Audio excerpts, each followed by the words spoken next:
Hello दोस्तों, आप जानते हैं कागज़ हमारी ज़िंदगी में कितना ज़रूरी है। कागज़ से बनी हुई चीज़ें हम रोज़ इस्तेमाल करते हैं, जैसे कि नोटबुक, पेपर बैग और भी ऐसी कई सारी चीज़ें हैं जिसे हम इस्तेमाल करते हैं। पर क्या आपको पता है जिस कागज़ का आप इतना इस्तेमाल करते हो आखिर वो कागज़ बनता कैसे है? अगर आपको नहीं पता तो कोई बात नहीं, इस वीडियो में मैं आपको बताऊंगा कागज़ कैसे बनता है। तो चलिए इस वीडियो को शुरू करते हैं।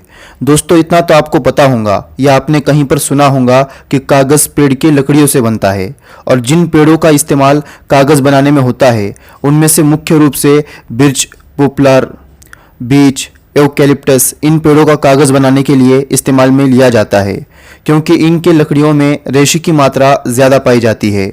कागज़ बनाने के लिए इन पेड़ों को काटकर फैक्ट्री में भेज दिया जाता है। फिर एक मशीन के ज़रिए लकड़ियों के ऊपर की छाल को लकड़ियों से अलग किया जाता है। इसके बाद इन लकड़ियों को छोटे छोटे टुकड़ों में काट दिया जाता है। इसके बाद इन लकड़ियों को डाइजेस्टर टैंक में भेज दिया जाता है, जहां पर इन काटे हुए लकड़ियों को एसिटिक सॉल्यूशन के साथ उबालने का प्रोसेस किया जाता है। उबालने की वजह से लिग्निन और वुडन फाइबर अलग हो जाते हैं। अब आप लोग ये सोच रहे होंगे कि लिग्निन क्या होता है। दोस्तों, लिग्निन एक सब्सटेंस होता है जो लकड़ी को मजबूत बनाए रखता है। वुडन फाइबर को अच्छे से साफ किया जाता है, जिसकी वजह से उस पर लगा एसिटिक सॉल्यूशन निकल जाता है। लेकिन इतना करने के बाद भी यह वुड फाइबर कागज बनाने के काबिल नहीं होता, इसलिए इसमें क्लोरीन की ब्लीचिंग की जाती है, पेरोक्साइड और ऑक्सीजन का यूज करके, जिसकी वजह से ये वुड फाइबर बिल्कुल साफ और पेपर बनाने के लायक हो जाता है। अच्छा क्वालिटी का पेपर बनाने के लिए इस वुड फाइबर में Ca और C3 मिलाकर उसे अच्छे तरीके से मिलाते हैं। अब इस मिक्सचर में ज़रूरत के हिसाब से पानी का इस्तेमाल करते हैं, जिसकी वजह से ये मिक्सचर पतला हो जाता है। और अगर सफ़ेद कागज़ के अलावा कोई दूसरे कलर का कागज़ बनाना है तो उसमें कलर को मिक्स किया जाता है। अब इस तैयार किए मिक्सचर को पेपर मेकिंग मशीन में भेज देते हैं, जहां पर इस मिक्सचर को पेपर में बदल दिया जाता है। इस मशीन में कई सारे रोलर लगे हुए होते हैं, जिसमें इस मिक्सचर को भेज दिया जाता है। रोलर से गुजरने की वजह से इस मिक्सचर से पानी अलग हो जाता है और कागज़ की एक पतली परत तैयार हो जाती है।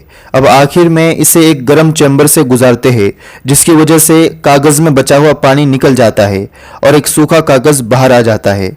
कागज़ तैयार होने के बाद लैब में भेज दिया जाता है और इसकी क्वालिटी की टेस्टिंग की जाती है। टेस्टिंग सही होने के बाद इन सभी कागज़ों के बड़े बड़े रोल बना दिए जाते हैं और कुछ कागज़ों को छोटे छोटे हिस्सों में काट दिया जाता है। इसके बाद इन्हें पैक करके अलग अलग कंपनियों में इस्तेमाल के लिए भेज दिया जाता है और वहाँ से नोटबुक, पेपर से बनी हुई चीज़ें तैयार होती है और हम तक पहुँचती है। दोस्तों, क्या आपको पता है कागज़ बनाने के लिए लकड़ी के साथ साथ पानी की भी बहुत ज़रूरत पड़ती है। और आप ये जानकर हैरान होंगे कि 100 लीटर पानी से 1 किलो पेपर तैयार होता है। तो आप अंदाज़ा लगाइए कि पानी का कितना इस्तेमाल होता होगा। लोग पेपर का सही इस्तेमाल नहीं करते, उसे ऐसे ही फेंक देते हैं, लेकिन ये पेपर कई सारे प्रोसेस से गुजरकर हम तक पहुंचता है और इसे बनाने में कई सारी नेचुरल चीज़ों का इस्तेमाल होता है, जैसे लकड़ी, पानी वगैरह। इसलिए हमें पेपर का सही इस्तेमाल करना चाहिए और ज़रूरत के लिए ही इस्तेमाल करना चाहिए। तो दोस्तों, मुझे उम्मीद है आप समझ गए होंगे कि कागज़ कैसे बनता है।